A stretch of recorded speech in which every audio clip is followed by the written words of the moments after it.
télé. Bonsoir à tous. Nous sommes ensemble pour notre émission politique, notre émission donc les politiques face au Covid-19. Je vous l'avais annoncé la semaine dernière.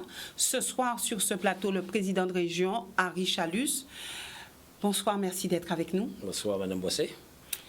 Voilà, donc vous portez bien, Henri Chalus. Ça va, ça va. D'accord. Donc ce soir, nous aurons une émission, je vais dire, pour un petit peu parler à cette population qui s'interroge, continue à s'interroger et n'ayant pas forcément toutes les réponses. Donc avec vous, nous ferons un petit tour de la situation. Alors aujourd'hui, est-ce qu'on peut dire que nous sommes dans une Guadeloupe plus sereine, plus apaisée par rapport au Covid-19?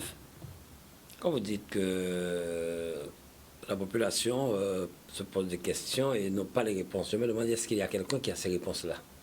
Je pense qu'aujourd'hui, on l'a démontré, la réponse, c'est de rester confiné, c'est de respecter les mesures barrières, respecter les consignes pour que nous puissions essayer de vaincre ce Covid.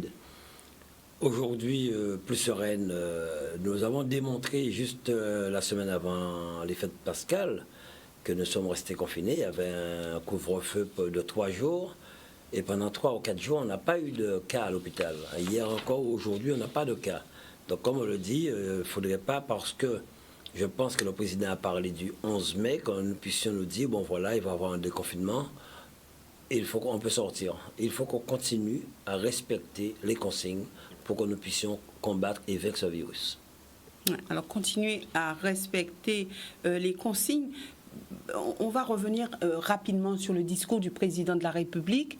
Est-ce que ce discours vous a convaincu? Est-ce que vous l'avez trouvé clair? Est-ce que on peut se dire que bon, on va justement vers un déconfinement, mais avec toutes les précautions qui s'imposent? Parce que lorsque le président de la République dit oui, le 11 mai, on va commencer le déconfinement, est-ce que pour vous c'est faisable, c'est plausible? Personnellement, je suis dubitatif là-dessus. Je ne pense pas que le 11 mai, il y aura un déconfinement, il y aura une rentrée scolaire. Je le dis franchement, hein, vous savez, le président, je pense, a annoncé cette date de manière à rassurer la population, mais il est clair que, comme je l'ai dit, hein, ça m'étonne qu'on puisse faire une rentrée scolaire le 11 mai.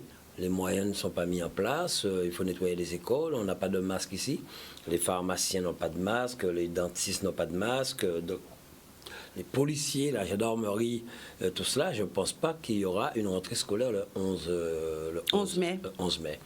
L'autre chose, je me suis rendu compte que le président a reconnu effectivement beaucoup d'erreurs ont été commises dans la première phase de cette gestion, donc maintenant c'est trouver les solutions, trouver les moyens, essayer de se mettre ensemble. Et c'est une forme de solidarité qui nous permettra vraiment de trouver les solutions pour combattre ce virus. Et cette solution, je le dis aujourd'hui, qu'on le veuille ou non, c'est le confinement, de rester chez soi, de pratiquer les gestes barrières, se laver souvent les mains, mettre les gants, les masques quand nous sommes avec du monde, éviter de contact humain pour que nous puissions voir si ce virus disparaît carrément au Guadeloupe.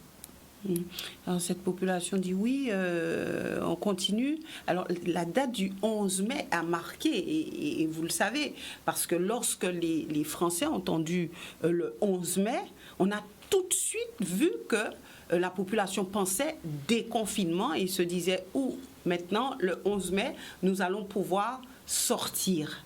Et aujourd'hui, est-ce qu'on peut dire que ça a été une erreur de communication de la part du président de la République? Je ne pense pas que ce soit une erreur. Il a donné une date jusqu'au confinement. Il a prolongé, comme il l'a dit.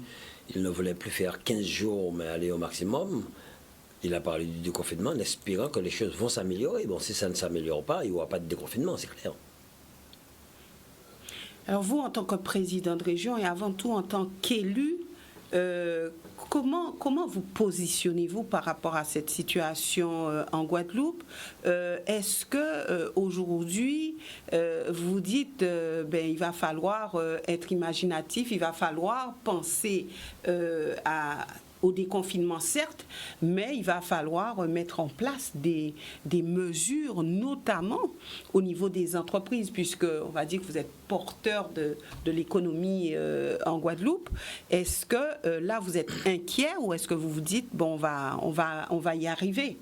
On ne peut être inquiet dans une situation pareille. C'est une première, je dirais, mondiale. C'est, comme je l'ai dit, je crois, ici même, il n'y a pas trop longtemps, c'est vraiment la première guerre mondiale. C'est le monde qui est touché par ce virus actuellement. Et actuellement, on n'a pas de vaccin, on n'a pas encore retrouvé la solution pour pouvoir rassurer la population. Ici, en Guadeloupe, à la région, maintenant, c'est à nous, élus, je pense tous les élus, hein, surtout entre les responsables d'édilité, à prendre les mesures pour que notre population puisse suivre et appliquer les consignes, faire attention pour ne pas augmenter le nombre de personnes infectées et pour que nous puissions sortir de cette crise. C'est vrai que nous allons avoir des moments très difficiles, nous l'avons commencé à l'avoir en matière économique, mais comme nous l'avons expliqué, la région a mis tout en œuvre de manière à pouvoir accompagner, soutenir les entreprises. Est-ce que ça va suffire ? Nous verrons. Pour l'instant, ce qui est important, c'est éviter les faillites des entreprises. Nous avons pris des délibérations. Nous avons voté dernièrement 5 millions d'aides pour pouvoir accompagner les très petites entreprises. Il y a des mesures que l'État a mis en place où nous sommes rendus compte que certaines entreprises ne pourront pas vraiment y aller. Donc nous avons aujourd'hui, lors de notre plénière, pris une motion pour demander à l'État de revoir un peu les mesures d'assouplissement pour ces petites entreprises de moins de 5 salariés et 100 salariés, parce qu'il y a le fonds d'aide national que l'État a mis en place. Il y a 2 volets. Le volet 2, certaines entreprises ne pourront pas émarger. Donc nous avons fait cette motion pour pouvoir les soutenir et assouplir un peu cette mesure. Surtout que nous avons beaucoup de petites entreprises qui ne sont pas à jour de leur charge. En plus, les collectivités vont prendre un sérieux coup avec la perte de recettes sur l'octroi de mer, sur la taxe sur le carburant, sur la taxe de séjour. Actuellement, nous savons jusqu'au mois de juin, c'est 13 millions que la région va perdre. Donc nous avons demandé aussi, et ce matin j'avais une réunion en audio avec les présidents de régions de France qui ont les mêmes problèmes, pour demander à l'État, de nous garantir les mêmes dotations qu'en 2019, mais surtout verser ces dotations dès maintenant, parce que le plus souvent, nous avons les dotations tout au long de l'année, et nous garantir ce niveau de recettes que nous risquons de perdre pour que nous puissions faire face à cette crise. C'est une crise exceptionnelle, donc l'État est obligé de nous accompagner. Donc nous prendrons toute notre part là-dedans. Les élus, à l'unanimité, majorité comme opposition, ont voté cette motion que nous allons transmettre au président de la République et au Premier ministre de manière à ce qu'on puisse nous accompagner et accompagner nos entreprises aussi. Nous, de notre côté, nous avons pris toutes les mesures au niveau service économique pour pouvoir accompagner les entreprises, que ce soit avec le prêt rebond, le fonds de garantie, le fonds d'urgence régional que nous avons mis en place pour accompagner les pêcheurs, les agriculteurs, les petites entreprises et les autres. Et nous aurons bientôt une réunion avec les banques, la CJSS, de manière à ce que nous puissions voir un peu où actuellement il y a des dossiers qui bloquent. Alors, dites-moi, je reviens sur le discours du président de la République qui a dit qu'il allait annuler la dette des pays d'Afrique. C'est une bonne chose, remarquez, hein. Mais est-ce que ça serait utopique de penser que le président de la République puisse aussi annuler la dette des petites entreprises, par exemple? Vous savez, la dette, c'est ce que doit à l'État les pays. Donc, vous savez, les pays ont la possibilité de s'endetter et pas nous. C'est une demande qui a été faite, je le dis, hein, je l'ai dit, que j'ai demandé par courrier depuis très longtemps. Nous avons discuté avec le monde économique sur ce volet, où nous avons demandé très tôt l'annulation purement et simplement des charges sociales. Nous avons 90% de très petites entreprises et de moyennes entreprises en Guadeloupe. Au lieu de peut-être débourser de l'argent tout de suite, vu la situation actuelle, la situation financière même au niveau national, l'annulation de ces charges, je pense vraiment, sera une bouffée d'oxygène pour les entreprises. Et que vous a-t-on répondu? On attend. Il a parlé, il a dit dans son discours qu'il va se faire l'annulation de charges. Maintenant, c'est comment définir tout cela? Alors surtout, est-ce que l'État aura les moyens d'assumer toutes ces promesses-là et ce ne sont pas des promesses, ce ne sont pas des promesses électorales, ce sont des promesses dans une situation critique, dans une crise sanitaire sans précédent. Alors financièrement, la France est suffisamment forte. La France trouvera les moyens. Il faut qu'il trouve les moyens d'assumer et d'accompagner toutes les régions de France et voilà. Ouais. Maintenant, vous savez, souvent on se dit mais nos élus, qu'est-ce qu'ils font? Est-ce qu'ils se positionnent? Comment se positionnent-ils? Qu'est-ce qu'ils ont mis en place? Et ça revient souvent. Alors, je me réfère aux propos de M. Lurel qui était juste assis à votre place et qui disait vendredi que nos élus sont aujourd'hui couchés et qu'ils ne comprenaient pas cette situation. Alors, est-ce que vous avez l'impression d'être un élu couché? Comment à Richalus? C'est ce qu'il a dit, couché, parce que les élus ne sont pas debout face à cette situation difficile. Les élus ne se font pas suffisamment entendre. Les élus ne se positionnent pas suffisamment. Et avez-vous ce sentiment-là? Je pense que les élus font ce qu'ils peuvent, avec les moyens qu'ils disposent. Nous avons souvent des réunions, nous avons des visioconférences avec plusieurs élus, des conférences territoriales de l'action publique, et je pense que les élus essaient un maximum de pouvoir se battre pour trouver des solutions pour la population. Donc quand j'entends, vous me dites qu'il a dit que les élus sont couchés, eh bien ça c'est de sa responsabilité. Mais moi, personnellement, je ne vois pas les élus couchés aujourd'hui. On voit une belle solidarité quand même aujourd'hui en Guadeloupe. Comme je le dis, vous savez, hein, on connaît qui est Victorin Lurel. Hein, depuis tantôt, j'ai suivi l'émission, j'ai entendu tout ce qu'il a dit. Donc, vous savez, hein, c'est une habitude qu'on veut exister, on dit du n'importe quoi. Donc là, je préfère peut-être ne pas m'étaler dessus. Il a quand même dit que vous faisiez de votre mieux. Hein. J'ai entendu aussi qu'il a dit qu'on fait du bon travail, oui, il l'a dit. Alors maintenant, au niveau de l'eau, on sait que l'eau a été un sujet mis en avant depuis bien des années. Aujourd'hui, la situation est compliquée puisqu'il faut se laver souvent les mains, etc. Le préfet s'est positionné clairement par rapport à ce problème d'eau en Guadeloupe. Alors, au regard de certains, ce n'était pas au préfet de se positionner, c'était aux élus. D'autres disent oui, mais il fallait quand même faire quelque chose. Alors, est-ce que vous avez reçu ce positionnement du préfet comme un affront en tant qu'élu? Non. Vous savez, vous venez de me poser une question concernant le 11 mai du président de la République. C'est une date qu'il a donnée. Il y a, si j'ai bonne mémoire, 18 mois ou 2 ans que nous avons pris des décisions pour pouvoir arrêter les taux d'eau en Guadeloupe. Les taux d'eau se sont arrêtés? Non. En pleine crise, on se rend compte que du côté de Sainte-Anne, Saint-François, des Guadeloupéens n'ont pas d'eau. Pourquoi? Parce que les élus n'ont pas su se mettre ensemble. Nous avons travaillé à plusieurs reprises. Le préfet, à un certain moment, a voulu dissoudre le SIAG. Nous lui avons dit non. Et nous avons décidé de mettre en place un plan d'urgence de 71 millions, financé par la région, département, État et communauté d'agglo. En région, département, je le rappelle, nous ne sommes pas compétents en matière d'eau. Mais étant donné que la région est responsable du développement économique, pour moi, l'eau fait partie de l'économie du pays. Donc, nous devons nous impliquer. On a travaillé là-dessus, on a commencé des travaux, nous avons beaucoup de chantiers en cours. Cap Excellence, qui avait déjà démarché, a pu aller très vite, bien qu'il y ait encore quelques petits problèmes, mais qui seront réglés bientôt. Et nous nous rendons compte que, encore, il y a beaucoup de trous d'eau en Guadeloupe. Nous avions décidé de créer un syndicat unique le 1er janvier, chose qui n'a pas été faite.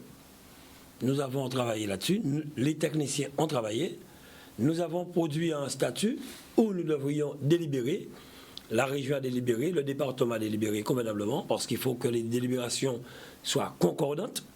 Eh bien, nous savons qu'il y a deux agglomérations qui ont pris une délibération qui ne concorde pas avec ce qu'on a pris. Donc, il faut qu'ils redélibèrent. Donc, ça retarde. Je l'ai toujours dit, je l'ai toujours répété, c'est une question de volonté des hommes pour qu'on puisse aller vite. Aujourd'hui, moi, ce que je reproche au préfet, parce que J'ai entendu dernièrement qu'il a été assassiné, hein, mais on y reviendra. Ouais. C'est la communication qu'il a faite avant de nous avoir consultés. Je dis, Mme Borrell et moi, la réquisition dont il parle, c'est la réquisition de certaines personnes, certaines entreprises, pour qu'on puisse aller vite, pour régler ces problèmes. Aujourd'hui, qu'on le veuille ou non, le SIAG n'a pas de patron. Il faut actuellement... Alors quand on dit qu'il n'y a pas de patron, il y a quand même un patron, SIAG. Le SIAG n'a pas eu de conseil d'administration depuis un certain temps, il semblerait. Il n'y a pas de facturation. J'ai reçu un rapport dernièrement des finances. Il n'y a pas de régie au niveau du SIAG. Donc aujourd'hui, le préfet, et la réquisition, c'est un droit que seul lui possède, une réquisition de certaines entreprises privées, de certains opérateurs, pour que nous puissions aller vite. Mais c'est pas une et sur 3 mois seulement. C'est pas une réquisition où le préfet va faire main basse sur les agglomérations ni sur le SIAG. Nous sommes là pour accompagner le préfet, accompagner les présidents d'agglomération à ce que nous puissions donner de l'eau aux Guadeloupéens. Qu'est-ce qui est plus important? Que le préfet, la région Chalus ou XY fasse, ou que la population ait de l'eau dans son robinet? En pleine crise Covid, où on dit aux gens de se laver la main. Actuellement, on parle de relance. On demande aux entreprises de prendre des mesures drastiques. Quand une entreprise travaille sur un bâtiment de 4 étages, il faut au moins 2 robinets d'eau par étage. C'est la loi actuellement pour qu'ils puissent comprendre. Ils n'ont pas d'eau. Comment feront-elles pour pouvoir travailler ces entreprises? Donc je dis non. Il ne faudrait pas qu'on puisse dire du n'importe quoi. Je le dis, nous avions une réunion avec le préfet, nous aurons une réunion encore, je crois, demain ou après-demain. Ce qui est important aujourd'hui, je crois que c'est ce que veulent les Guadeloupéens, c'est de l'eau dans leur robinet. Moi, je dis aujourd'hui, je le répète, je l'ai déjà dit, même si à certains moments j'entends des critiques, des conneries, ça ne me regarde pas. Il faut qu'on arrête de faire la politique avec le problème d'eau. Il y a des gens qui souffrent, qui n'ont pas d'eau, ce n'est pas normal. J'ai vu qu'on a comparé la Guadeloupe à la Martinique. Le problème de la Martinique n'est pas le même que la Guadeloupe. Je crois qu'il y a 3 agglomérations en Martinique. Et c'est 40 000 personnes qui sont concernées. Avec Stanislas Cazel, ils ont décidé des mesures qu'ils ont mis en place. Et après, c'est tout. Nous, actuellement, c'est à nous de décider avec le préfet comment aller vite, comment faire rester. Comment voulez-vous que, même si j'ai entendu le sénateur dire qu'il y a des conventions. On a parlé de conventions. Mme Panchard a proposé des conventions. Mais selon son conseil, des conventions n'oblige pas à un agent d'aller tel ou tel endroit. La sécurité de l'agent, c'est que la réquisition qui permettra à l'agent de respecter certaines choses et de faire certaines choses. Ce n'est pas une réquisition pour prendre la place d'aucun président d'agglomération, ni une réquisition pour mettre la main sur le SIAG. Ce qui est important maintenant, c'est qu'on puisse être ensemble avec une équipe autour du préfet, région, département et peut-être un représentant des présidents d'agglo pour que nous puissions accélérer les travaux pour pouvoir arrêter ces touches d'eau en Guadeloupe. Oui. Sur 3-4 mois. Pour vous, il n'y a pas à essayer d'être fier, d'être... Il n'y a pas histoire d'être fier ou pas fier. D'avoir de l'orgueil. Pour vous, ça n'a pas sa place. J'entends dire que l'État, oui. L'État, ça parle de responsabilité. Mais à un moment, le sénateur était ministre. Pourquoi il n'a pas fait le nécessaire? Le sénateur a été pendant 10 ans à la région. Pourquoi il n'a pas fait le nécessaire? À quel moment il s'est occupé des problèmes de l'eau? Aujourd'hui, il veut exister, il parle de l'eau. Je suis désolé. Je suis désolé. Mais nous avions une réunion en visio dernièrement. M. Jalton, M. Sapoti sont d'accord pour que nous puissions aller vite, pour accompagner à cette réquisition de certaines personnes, certaines entreprises privées et certains opérateurs, pour que nous puissions trouver des solutions dans 3 mois, voire 6 maximum, pour régler ces problèmes, la recherche de fuite que la région finance avec l'État. Donc je dis non, il faut qu'on arrête chaque fois de se prendre la tête, de dire n'importe quoi Guadeloupéen, car quand on le dit, il y a certaines personnes qui croient. C'est vrai, des gens me disent effectivement, c'est pas la peine d'y aller. Dernièrement, ils ont fait courir un bruit que j'étais très malade, couché à l'hôpital avec le Covid. En moins d'une demi-heure, j'avais au moins 100 personnes devant chez moi. Donc il y a des gens qui ont couru cela. Eh bien c'est pareil. On ne peut pas laisser dire n'importe quoi aujourd'hui. Ce problème d'eau devait être déjà réglé s'il y avait la volonté des hommes en Guadeloupe. Moi j'ai la volonté de le faire. Et je le dis. La volonté des élus. La volonté des élus, oui. Des hommes, je parle, c'est les responsables. Hein. Nous allons, de toute façon, à une époque, j'ai entamé une procédure pour demander l'habilitation. On m'a dit non. nous allons régler ce problème en 2 ans. Eh bien voilà, il y a 2 ans, rien n'a été fait. Eh bien nous avons réentamé cette procédure pour demander l'habilitation de pouvoir organiser cela. Avez-vous entendu dire à Richalus que ça serait le groupe Suez qui viendrait en Guadeloupe? Ça, je n'ai pas entendu ça. Vous savez, ici, j'ai encore derrière cela, c'est une question de qui doit faire, qui ne doit pas faire. Nous avons, et je l'ai dit au préfet, dans cette réquisition, nous avons beaucoup de petites entreprises ici qui n'ont pas les moyens de répondre sur les gros marchés, mais qui par la suite sont pris en sous-traitance. Eh bien, ces petites entreprises, nous allons les réquisitionner pour faire ces travaux en urgence sur les points qui seront déterminés en Guadeloupe. Sinon, si vous pétez la réparer tout de suite. Je l'ai dit dernièrement, ça va peut-être déplaire, mais je pense aux gens qui souffrent, qui n'ont pas d'eau. Lors de la région à domicile à Cap-Esther, certains administrés m'ont parlé d'un problème qu'ils avaient du côté de Caranguès, je crois, au Cambrefort. J'étais où il y a deux cuves d'eau. On s'est rendu compte qu'il y avait un problème de surpresseur et personne n'en parle. Eh bien, tout de suite, la région s'est engagée à acheter le surpresseur, le mettre en place et aujourd'hui, ce problème est réglé. Eh bien, c'est ce qu'on devait faire. On devait nous dire, voilà 5-6 points qui devraient être réparés rapidement pour que ce problème ne puisse plus exister en Grande-Terre. Eh bien, on prendra, s'il le faut, 5-10 petites entreprises, on les mettra sur ces travaux et je pense que ces travaux sont réglés. En attendant que nous puissions, comme nous l'avons entamé, faire les démarches pour que l'État puisse nous accompagner, comme l'État l'a confirmé. Madame Varagon l'a confirmé la semaine dernière, je l'ai eu en direct au téléphone, que l'État s'est engagé à accompagner la Guadeloupe quand nous aurons une structure pour pouvoir faire le travail. Sinon, j'avais à l'époque proposé soit la SEM patrimoniale, soit l'Office de l'eau. On m'avait dit non, parce que tu as la TVCI, tu as la TVC Mounaï. C'est ça le problème. Il faut qu'on arrête de faire la politique quand il s'agit de l'intérêt des Guadeloupéens. On doit penser Guadeloupe d'abord. Et je le dis, je n'ai pas la capacité, je n'ai pas les possibilités pour prendre des réquisitions. Mais quand on nous a parlé du plan de 71 millions, tout de suite, c'est 30 millions qu'on a mis sur la table. Et actuellement, on est au moins à 60 millions pour l'eau. Et nous ne sommes pas compétents. On a fait un statut où on a mis 2 sièges pour la région, 2 sièges pour le département. On n'a rien dit, on a voté ces statuts. On aurait pu dire, bon, c'est nous qui mettons plus d'argent, on veut plus de sièges. Non, l'intérêt des Guadeloupéens passe avant. Eh bien, je le dis aujourd'hui, il faut qu'on arrête de dire n'importe quoi. L'État s'est engagé, maintenant c'est à nous de faire vite pour que l'État puisse nous accompagner. Alors pour l'instant, quand vous voyez que les gens, il y a certaines personnes qui voudraient que le préfet parte parce que, selon certains, il gère mal les problèmes, il se substitue aux élus. Que dites-vous à cela? Enfin, vous savez, ça c'est le problème de ces personnes. Moi je dis que les Guadeloupéens sont les meilleurs experts des problèmes de Guadeloupe.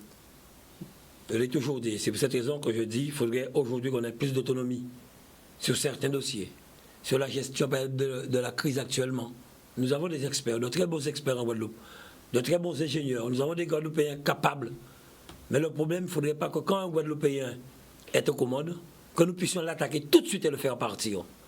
Il n'est pas bon parce que son nègre ne peut pas aimer nègre comme des nègres. Et nous avons des Guadeloupéens qui sont compétents. Cette histoire de préfet qui doit partir, il partira un jour, le préfet. Il n'est pas là éternellement, il est nommé quelque part. Ce qui est important, c'est que nous puissions, nous, Guadeloupéens, prendre nos problèmes à bras le corps, qu'on puisse se mettre ensemble pour se dire, on fait ensemble. Mais il dit que oui, il ne faut pas nous laisser Charles faire ça, il ne faut pas nous laisser Carabin faire ça, non, il faut qu'on arrête cela. J'ai entendu même ici, chez vous, dire que la ville de Bémaro devait aussi à 12 millions, la ville du Môle. Non, les communes ne doivent pas, il ne faut pas qu'on dise du n'importe quoi. C'est le transfert de l'actif et du passif. Au moment où le SIAG existait, ce sont des dettes bancaires qui ont été transférées à haute excellence aujourd'hui. La ville ne doit rien au SIAG, c'est pareil pour le Moule et les autres communes. Donc il ne faut pas qu'on dise du n'importe quoi. Quand les gens entendent de l'argent, on dit ah oui. Vous parlez de Victorin Lieu? Mais oui, il a dit, il ne faut pas qu'on dise du n'importe quoi. On doit se renseigner. Encore aujourd'hui, depuis la dernière fois où on avait parlé lors de la réunion avec les syndicats, donc on a eu les dettes, on a posé la question aux communes. Ce sont des dettes bancaires. Ce sont des travaux à l'époque des emprunts du SIAG qui ont été transférés par la suite à haute excellence pour la ville de Bémaro et pour, je pense, le Môle et les autres communes dans leur origine directe. On ne peut pas dire du n'importe quoi comme si c'est de l'argent qu'on devait au SIAG. Il faut qu'on arrête de dire du n'importe quoi. Alors moi, non, il faut arrêter. Alors, comment faire le tri on aurait dit qu'aujourd'hui, le problème de l'eau existe depuis 4-5 ans. Il y a plus de 15-20 ans qu'on en parle. Pendant 10 ans. Je suis désolé. Le sénateur a géré la région. Qu'a-t-il fait? Il a été ministre dans un ministère de plein exercice. Pourquoi il n'a pas demandé à Hollande de mettre le moyen? On l'aurait dit bravo à cette époque-là. Au moins, nous, on demande actuellement. Il a dit qu'il a fait tout ce qu'il pouvait et qu'il fallait aller dans une continuité.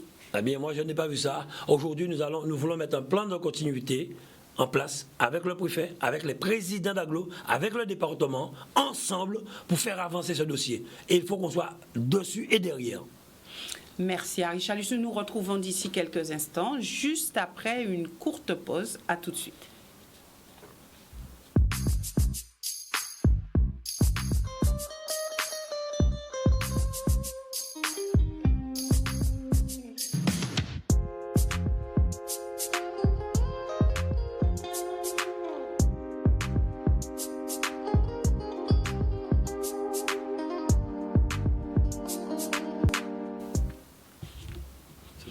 Voilà, nous revenons au sein de notre émission et d'ici quelques instants, nous récupérons quelques appels. Nous avons sur ce plateau le président de région, Harry Chalus. Alors, c'est vrai que lorsqu'on parle de l'eau, on se dit que c'est un sujet épineux, mais lorsqu'on parle aussi de l'implication des élus, alors selon notamment Victorin Lurel, sénateur de la Guadeloupe, il n'y a pas de leader politique aujourd'hui pour être debout et pour porter les vraies causes de la Guadeloupe, mais surtout les problématiques pour essayer de faire en sorte qu'il y ait des avancées, qu'on puisse trouver des solutions. Alors, lorsque vous entendez cela, est-ce que vous ne vous sentez pas visé quand on dit qu'il n'y a pas de leader politique en Guadeloupe? Vous savez, j'ai entendu aussi cela, hein. Et à l'époque, elle a même parlé de Mme Chevry. Oui. Mais rappelez-vous, la Guadeloupe était coupée en deux. Quand on parlait de dictature, il y avait une vraie dictature. Dès que vous n'étiez pas pour le président de région, vous êtes sanctionné. Eh bien, aujourd'hui, le leader politique de la Guadeloupe, ce sont les Guadeloupéens. Ce sont les techniciens, nos compétences, ensemble, pour que nous puissions avancer. Et aujourd'hui, on le voit. La région accompagne toutes les communes de Guadeloupe, quel que soit le bord politique du maire. Nous sommes présents, nous sommes avec les maires. Nous avons des travaux que nous prenons en tant que maître d'ouvrage sur les églises, sur les écoles, sur les déchetteries, dans la plupart des communes de Guadeloupe. Nous avons mis en place la région à domicile et nous avions accompagné toutes les communes avec des fonds régionaux et des fonds européens. Nous n'avons pas mis en place des aides pour les communes, sachant que les communes ne pourront pas mettre en face leur part, comme l'exemple de Saint-François. Donc, qu'on parle de leader politique ou pas leader, aujourd'hui, la Guadeloupe, quel que soit le maire, vous avez déjà entendu un maire dire depuis que nous sommes là 4 ans et demi que je n'ai pas d'aide de la région. On entendait souvent ça avant. On n'entend plus ça. Dès qu'un maire nous sollicite, dès qu'il y a les moyens, on l'accompagne. Peut-être ça dérange certaines personnes, je le sais. Mais comme je l'ai dit, je suis là pour accompagner. Pourquoi ça pourrait déranger? Eh bien parce que oui, vous savez, tout est politique. Tout est politique. On accompagne le maire, ça veut dire que c'est de la politique qu'on fait. Eh bien moi, comme je l'ai toujours dit, c'est la population guadeloupéenne que j'accompagne. La population qui a besoin de ses élus, qui fait confiance à ses élus. Alors, histoire de leader politique, leader maximaux, comme on dit, nous ne sommes plus dans ces temps-là. On a dépassé cela aujourd'hui. Le leader, ce sont les Guadeloupéens. Donc pour vous, il ne faut pas focaliser sur un individu, il faut vraiment... Vous savez, quand vous êtes dictateur, vous restez toujours dictateur. Vous savez, hein, on sait, hein, moi j'en ai souffert, plusieurs maires ont souffert, et je ne citerai pas certains noms parce que je ne suis pas venu pour parler que de cela, mais même des amis autour de lui le savent très très bien. Donc je préfère ne pas en parler. Alors, pour vous, un leader, c'est forcément un dictateur. Vous savez, quand vous dites un leader politique et ce que nous avons vécu par le passé en Guadeloupe, où la Guadeloupe était coupée en deux, aujourd'hui la Guadeloupe, il y a une seule Guadeloupe. La Guadeloupe des Guadeloupéens. Et nous, élus, nous sommes là pour les accompagner, mettre en place les infrastructures, le développement économique, la culture, le sport, l'aide aux jeunes. J'entends par exemple pour les étudiants, j'entends effectivement à plusieurs reprises des questions posées. Tout est fait. Le problème, il y a des quoi que ce soit au niveau des organismes de paiement, des dossiers montés, mais tout est fait. La DOM, nous avons interpellé le président pour aider. Je ne suis pas là pour faire, comment dire, de la publicité. Mais j'ai interpellé le président et la ministre de l'Outre-mer pour aider les Guadeloupéens. Suite, je le dis, à des textos qu'on m'a envoyés des mères et pères familles guadeloupéens. J'ai interpellé le président et Mme Girardin, mais tout de suite, on a entendu, voilà, il va y avoir une aide mise en place pour les jeunes étudiants qui sont dans l'Hexagone. Je le dis aujourd'hui parce que ça a été annoncé. Pour vous, Henri Chalus... Nous sommes là pour faire un travail, nous ne sommes pas là pour faire de la politique politicienne tous les jours, pour exister, vouloir exister. Il faut qu'on arrête cela. Pour vous, Henri Chalus, est-ce qu'il faut un petit peu assouplir les mesures qui ont été mises en place concernant cette épidémie de Covid-19 ? Est-ce qu'il faudrait peut-être faire en sorte que le confinement puisse continuer, même, que ça soit un petit peu plus souple, puisqu'on voit qu'en Guadeloupe, il n'y a pas d'évolution. Et est-ce que le couvre-feu mérite d'être maintenu ? Moi, je pense qu'il faut maintenir le couvre-feu. Je pense que si aujourd'hui on n'a pas de cas, c'est ce qui nous a beaucoup aidé. Ça va être très difficile d'enlever ce couvre-feu, parce que respecter un confinement comme nous le faisons aujourd'hui, je salue les Guadeloupéens qui ont été très disciplinés, mais il faudrait qu'on puisse redoubler d'efforts. Et c'est pour cette raison que la région Guadeloupe a commencé avec les partenaires qui l'ont aidé à avoir des masques à distribuer au personnel soignant, aux médecins et infirmiers libéraux, aux taximans, aux ambulanciers. Demain soir, nous avons 200 000 masques qui arrivent, où nous avons acheté 100 000 masques dans les mains de l'Île-de-France et aussi un don de 100 000 masques. Nous avons d'autres chefs d'entreprise qui vont nous accompagner à avoir des masques et ces masques seront pour, je le dis, parce que plusieurs organismes interpellent, j'ai vu les dentistes, les prothésistes, des chefs d'entreprise. Nous avons commandé des masques, nous sommes quand même une région qui distribue des fonds régionaux, des fonds d'État, on ne peut pas faire n'importe quoi. Mais nous avons quand même commandé ces 200 000 masques pour mettre à la disposition des communes, des 32 communes de Guadeloupe. Ils seront prioritaires pour leur personnel, pour leur police, pour certaines personnes qui travaillent en contact avec la population. Et les 150 000 masques commandés qui devraient arriver en fin de semaine, nous verrons comment, surtout quand nous avons des entreprises qui devraient reprendre le travail, comment les accompagner. Nous avons commandé 50 000 masques dans les mains des artisans couturiers de Guadeloupe, en passant par la Chambre des métiers. Et cet après-midi, suite à notre plénière, nous avons commandé 30 000 masques encore à un autre couturier, de manière à offrir à la population guadeloupéenne des masques. Ce sont des masques qu'on peut laver, du tout public comme on dit, mais c'est des agréés normes AFNOR, mais ce sont des masques quand même qui pourront nous protéger. Ce qui est important maintenant, c'est, comme je l'ai toujours dit, c'est la santé des Guadeloupéens. Nous accompagnons, il faut assouplir. Comme je l'ai expliqué, c'est surtout pour les entreprises, pour les permettre de pouvoir rebondir d'ici quelques temps, ce que nous faisons au niveau de l'État. Mais actuellement, ce qui est important pour nos régions, c'est de tout mettre en œuvre. Et je profite pour saluer tout le personnel régional qui fait un travail considérable. Que ce soit en matière de finances, nous payons le maximum de factures pour soutenir les entreprises. Nous donnions une aide de 40%, nous l'avons passé à 80% pour pouvoir encore les soutenir, et des aides que nous mettons en place pour les étudiants, pour les personnes en difficulté. Et là, nous sommes en train même de réfléchir en fonction de l'évolution des choses pour les coiffeurs, pour les personnes qui ont les auto-entrepreneurs aussi qui ont des problèmes. Nous avons parlé du sport, de la culture. Il faudrait que nous puissions accompagner tout un chacun. Nous avons des appels de téléspectateurs. Nous récupérons quelques questions pour vous. Henri Chalus, bonsoir, nous vous écoutons. Allez-y. Oui. Oui, allez-y, monsieur. Oui, bonjour. Bonsoir. Bonsoir. Oui, bonsoir. Bonsoir, Henri Chalus. Bonsoir. C'est Hubert, je suis Hubert Chély, je vis à Lyon, j'appelle la métropole. Ah, d'accord. Ok, d'accord. J'appelle, puis je voudrais poser une question à M. Henri Chalus. C'était à propos, j'ai vu cet après-midi que vous avez parlé à la région. Vous avez fait des conférences avec l'URL et compagnie. Donc je trouve que c'est bien. Par contre, tout ça, je vous disais félicitations. J'ai vu que vous avez mis un peu vos problèmes personnels de côté et vous avez essayé de travailler pour la Guadeloupe, essayer de faire quelque chose de bien. J'ai vu que vous avez... donc c'est bien, je voulais vous féliciter pour l'initiative. Ok.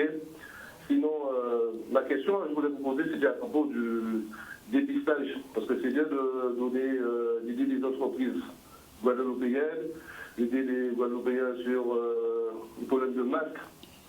Mais je voulais savoir au niveau du dépistage, est-ce que vous pensez ou pas qu'on devrait d'abord, avant tout, dépister, procéder à un dépistage de toute la population pour savoir qui sont positifs, qui sont négatifs, comment on va soigner les positifs, même pour des confinements, quoi. On a parlé de déconfinement, mais même pour déconfiner la population, on ne peut pas, évidemment, je pense que on ne peut pas déconfiner toute la population dans cet état, quoi. Parce qu'on ne sait pas qui est positif, qui n'est pas positif. Moi, je vis à Lyon, mais ma famille vit en Guadeloupe et à Crétagne et compagnie, donc je m'inquiète un petit peu pour ma famille. Donc c'était ça ma question. Je sais que la France, je pense qu'il ne faut pas qu'on attend trop sur la France, trop sur le gouvernement, critiquer le gouvernement. Je pense que nous, on devrait nous prendre en main et voir comment on peut dépister notre population, comment on peut dépister notre population. Merci, voilà, monsieur. Ma première question. Merci, monsieur. Merci à vous, déjà.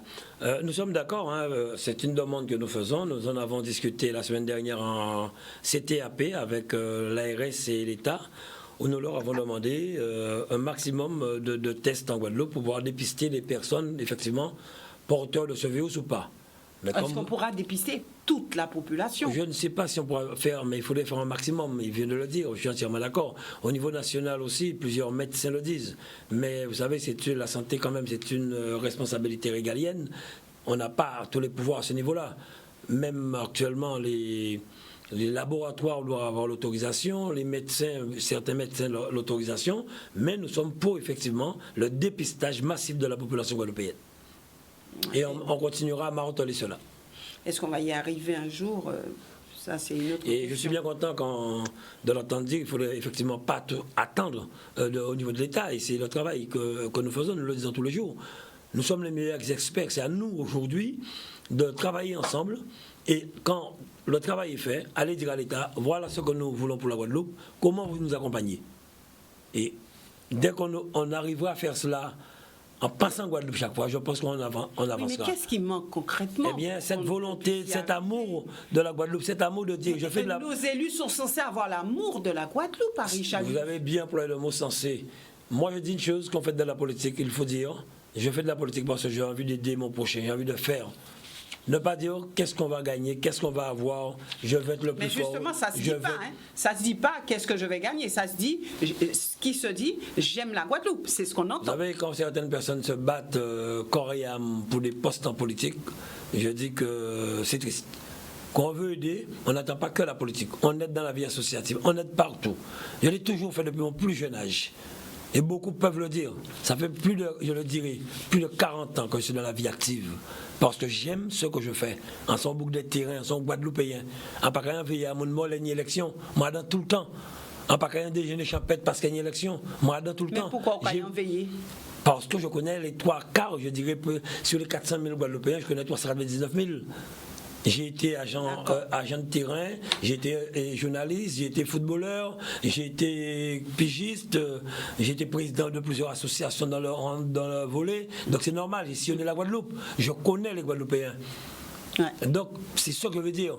Quand on fait quelque chose, il faut connaître les problèmes de la Guadeloupe, le terrain en Guadeloupe, voir un peu les problèmes des Guadeloupéens. Quand vous me dites qu'aujourd'hui, qu'il y a des gens qui vivent sans eau, c'est inimaginable. Inimaginable. Et ça date pas d'aujourd'hui. Mais la plupart des monde, certains nient de l'eau à Casayo. Donc il faut qu'on arrête cela. Il faut qu'on trouve des solutions. Nous repartons du côté du téléphone. Bonsoir, nous vous écoutons. Allez-y. Madame Boitier, bonsoir. Bonsoir. Président Chalus, bonsoir. Bonsoir. Je vous félicite pour tout ce que vous dites là. Jusqu'à maintenant, dans ce conflit, vous vous êtes débrouillé. débrouillez pas mal pour les masques, tout ce que vous faites. Parce que hier soir, j'ai dû regarder M. Lurel. Mais vous avez raison. Il avait tout le pouvoir en main.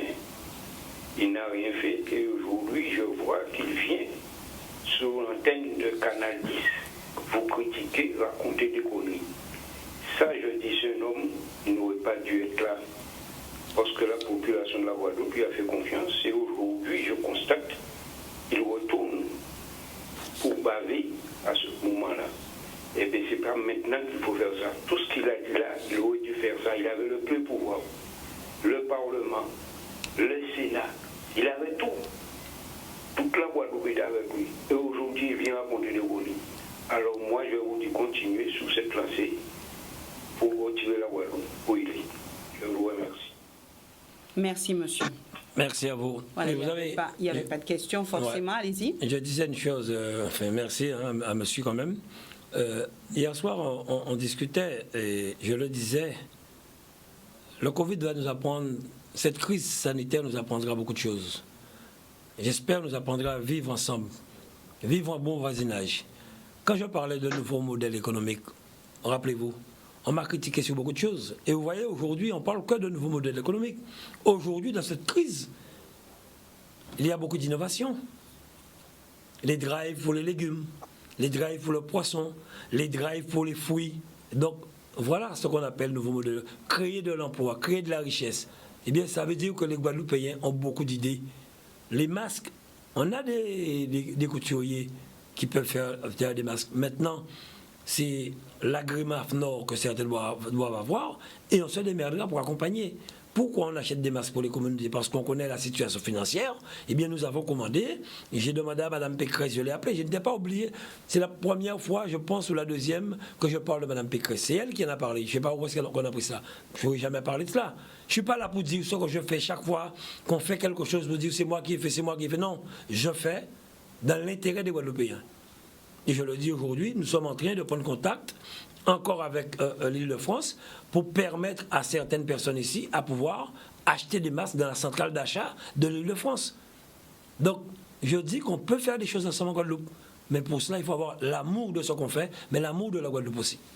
Alors, souvent, les regards se portent vers tout ce personnel de santé qui fait de son mieux. Alors, à ce niveau-là, est-ce qu'il y aura on va dire, un système de récompense mis en place ou comment vous concevez ça, puisque ce sont des gens qui se donnent sans compter et qui surtout prennent de gros risques aujourd'hui? Vous savez, je suis quelqu'un de très sensible et je le dis tous les jours, très sentimental. Sentimental dans tout. L'amitié, la vie, la famille, voilà. J'accompagne des jeunes qui servent des repas aux personnes défavorisées, à certains marginaux. Même là, j'entends des critiques. Ils m'ont sollicité, je les accompagne. Nous avons un ami qui nous a donné 200 kilos de bananes, 200 kilos de patates. J'ai même vu sur les réseaux sociaux, et ces patates, Charles Kabasé Mouna manger. Est-ce que ces patates et bananes, qu'elle nous Kabasé Mouna. En tout cas, ils mangeaient bien, et moi-même, c'est ça à manger hier. En fait, gala cochon, patates et bananes. Aujourd'hui, je pense qu'on a encore l'exemple comment s'auto-alimenter. Voilà. Consommer local, on peut le faire. Il faut qu'on le fasse. Le docteur Henri-Joseph en parle tous les jours. Si demain, des bateaux ne rentrent plus en Guadeloupe, on fait quoi? Eh bien oui, je le dis. On a alors tout. Pour l'instant, est-ce que nous sommes prêts pour ça? Il faut que nous soyons prêts. Il faut qu'on incite les Guadeloupéens à consommer local. Déjà, dans cette période, pour accompagner les agriculteurs, les pêcheurs, les maraîchers, il faut qu'on le fasse. J'ai fait des interventions pour la plupart des marchés en Guadeloupe au niveau de l'État. Sans le dire, je n'ai pas besoin de dire où, que ce soit Petit Canal et au Vélodrome, pour permettre, mais en demandant aussi aux maires de s'impliquer quand on dit que les maires sont couchés. Non, il y a des maires qui s'impliquent, beaucoup de maires, pour accompagner, pour voir si tout est respecté, qui font leur travail. Donc, aujourd'hui, on peut avoir, il faut le dire, notre dépendance alimentaire. On a de quoi, en Guadeloupe, faire vivre la Guadeloupe. que ce soit... Enfin, il faut s'y préparer. Il faut qu'on... Vous savez, quand on prépare des choses, le plus souvent, ça ne va pas. Je pense qu'il faut plonger dedans. On a tout aujourd'hui. Nous, on est tous bitins pour nous boire et manger. Nous, on est tous bitins. Si on consomme convenablement, je pense que il y aura un travail qui sera fait pour que le prix soit abordable. Donc, quand je dis qu'il faut aimer la Guadeloupe, il faut aimer ce qu'on fait. Et dès qu'on mettra ça encore, cet amour en avant, je pense qu'on fera beaucoup de chemin ensemble. Mais il faut nous aimer ça. Alors, concernant, puisque nous sommes presque arrivés au terme de cette émission, concernant cette situation en Guadeloupe, alors que dire à cette population? Est-ce qu'on peut garder espoir dans une situation comme celle-ci? Est-ce qu'il faut dire prenez patience, on ne sait pas encore comment ça va se passer, mais restez chez vous. Et puis voilà, est-ce que ça va suffire pour que cette population soit mobilisée, qu'elle puisse se sentir en sécurité? Parce que pour l'instant, on a l'impression qu'il y a un ras-le-bol. Vous savez, c'est normal, quand vous avez l'habitude d'être dynamique, d'être sur le terrain, de jouer au football, de faire du vélo, rester plus d'un mois, voire 2 mois confiné, c'est dur. Je le vois tous les jours, je le ressens. Ce matin, j'ai eu aujourd'hui 3 visioconférences avec les régions de France, la plénière, et avec des chefs d'entreprise aujourd'hui. Je sais effectivement que ce n'est pas facile. Mais on doit tenir. On doit être solidaire, on doit tenir. Tenir pour le personnel soignant, que je salue. Comme je le disais, c'est vrai qu'on a eu notre CHU qui a eu des difficultés il y a 1 an ou 2 ans. On a un CHU en construction, on ne peut qu'attendre la fin de cette construction. L'eau doit être réglée. Il faut le régler. Les déchets, le transport, tout cela, nous sommes dessus. Tout cela devait être réglé il y a très longtemps. Aujourd'hui, je me bats avec des collègues, des techniciens pour régler des problèmes qui n'ont pas été réglés il y a 10 ans. Il y a 10 ans. Tout ça devait être réglé déjà normalement. Il y a eu des freins. Il y a eu des freins où il y a eu, je ne sais pas moi, certains qui n'ont pas fait le travail. Et aujourd'hui veulent ouvrir leur bouche, profiter de certains moments pour exister. Il faut qu'on arrête cela. On a besoin de personnes qui veulent s'investir pour la Guadeloupe, travailler pour la Guadeloupe. Aujourd'hui, Marie-Galante, la région s'est engagée pour le transport aérien. Nous sommes compétents en matière de transport. Nous avons 3 vols par semaine financés par la région, en collaboration avec les élus de Marie-Galante. La Désirade, pareil. Nous avons soutenu les agriculteurs en portant plus de 6600 paniers pour les Guadeloupéens. Nous faisons pareil pour le melon aujourd'hui, pour tous les Guadeloupéens, quel que soit. Nous avons, j'ai même vu qu'on m'a dit oui, je suis en train de payer de transport de melon pour des gens, pour aller en France, qui gagnent 13%. Mais ce sont des Guadeloupéens qui travaillent dans les champs de melon. C'est le rôle de la région de les accompagner. Eh bien, nous avons validé 4 vols pour les accompagner à écouler le melon. Et il y a d'autres actions de ce type que nous menons, que nous allons continuer. Nous avons fait, on n'en a pas parlé, beaucoup on ne l'a pas dit, les visières en 3D dans les lycées, on en a fait plein, distribués. Le recteur en a parlé. Nous avons mis des ordinateurs à disposition de la plupart des lycées qui nous ont demandé, au niveau de l'université aussi, que ce soit Pointe-à-Pitre, que ce soit Basse-Terre. Madame Bondo-Galas et d'autres élus s'occupent des lycéens qui sont confinés aussi, se rendent compte que ce soit s'ils mangent, s'ils dorment bien, s'ils boivent convenablement. Donc nous sommes sur le terrain. Le travail continue. Nous sommes sur le terrain plus que jamais. Et vous me connaissez, Charlie, toujours sur le terrain, depuis 2001, sur le terrain, matin, midi et soir, sur le terrain. Car je n'ai jamais fait de la politique 6 mois avant les élections. C'est tous les jours la politique. Quand vous êtes élu pour 6 ans. Eh bien, pendant 6 ans, vous devez travailler. Donc, les Guadeloupéens peuvent compter sur vous pour justement faire en sorte que moi je dis que c'est en sécurité, ensemble, mais surtout que l'après soit meilleur. Je parle de l'unité. Comme je le répète, nous avons de très bons experts en Guadeloupe. Nous avons des gens compétents, des gens valeureux en Guadeloupe. Mais il faut les faire confiance. Et il faut aussi que d'autres puissent prendre le bon wagon. C'est ensemble qu'on va réussir la Guadeloupe. Et c'est pour cette raison que j'ai toujours dit, il ne faut plus dire je, c'est nous. Et je continuerai à le faire parce que j'aime ce que je fais, j'aime la Guadeloupe. Alors le gouvernement dit que beaucoup de parlementaires ont demandé à ce que le deuxième tour des élections municipales puisse se faire assez rapidement. Vous partagez? Dès qu'il y a la possibilité, dès que toutes les mesures sanitaires seront mises en place pourquoi pas. Mais c'est à cause de ce deuxième tour que beaucoup de personnes aujourd'hui jacassent comme ça. Parce qu'il y a un deuxième tour. S'il n'y avait pas de deuxième tour, il y a beaucoup de personnes qu'on n'aurait pas vues. Hein? Mais il y a un deuxième tour.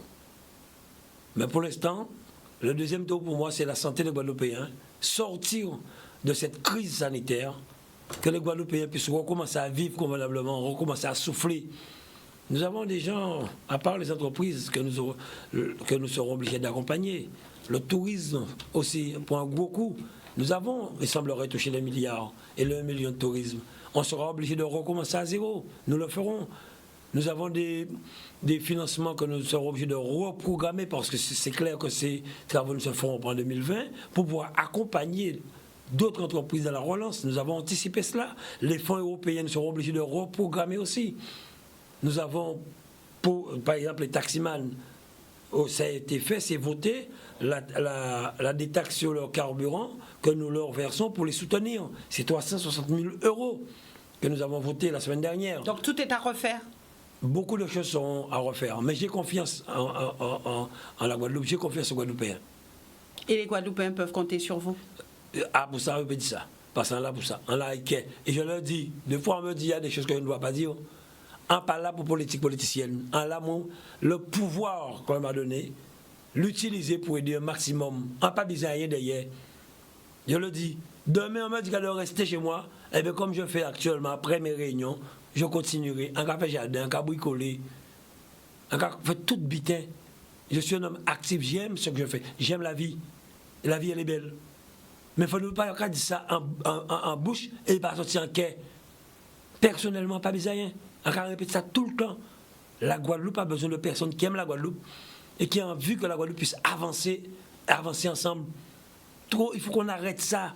Trop de monde qui vient en bizarre. J'ai entendu, par exemple, parler, mais quand j'ai entendu des mépris à l'encontre de Madame Duflo, on peut dire ce qu'on veut d'elle, mais c'est une femme compétente. Les mépris que j'ai entendus d'elle, ça m'a fait très mal. Mais c'est une femme compétente. Donc, il faut arrêter. Certains qui n'ont pas fait certaines choses à certains moments, qui ont sanctionné certaines personnes, qui ont fait pleurer certaines personnes, doivent fermer leur bouche aujourd'hui. Car si nous avons ce retard, c'est à cause d'aujourd'hui. Et viendra le moment, je vous le dis franchement, que c'est moi qui vous demandera. Je vous demanderai de passer sur votre antenne pour moi, vider sa grandie, tout ça, on y a dit. Non, l'hôpital a dit. Vous attendez que l'épidémie... non, oui, parce que c'est pas le moment. Maintenant, c'est le moment, c'est l'unité. Il faut qu'on soit unis actuellement. Il faut qu'on soit ensemble. Mais il ne faudrait pas qu'on ait deux visages.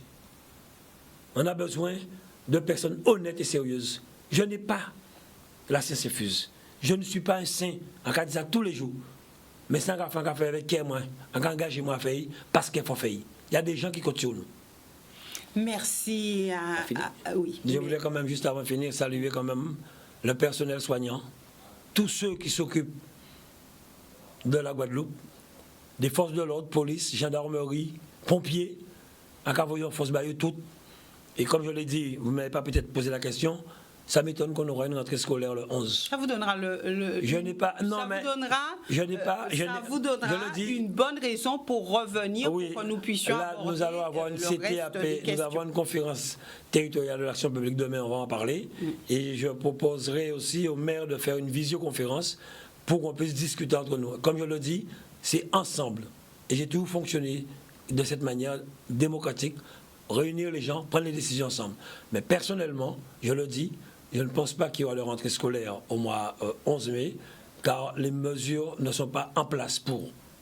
Merci. Face à la Guadeloupe et face aux Guadeloupéens. Merci à vous d'être venus sur ce plateau. Merci aussi à vous, téléspectateurs, de nous avoir suivis. Donc, nous aurons une semaine, bien sûr, où les élus vont se succéder sur ce plateau. Donc, et nous aurons aussi à faire un petit point avec d'autres personnes qui ne seront pas des élus, mais je vous réserve la surprise. En tout cas, continuez à suivre ces émissions.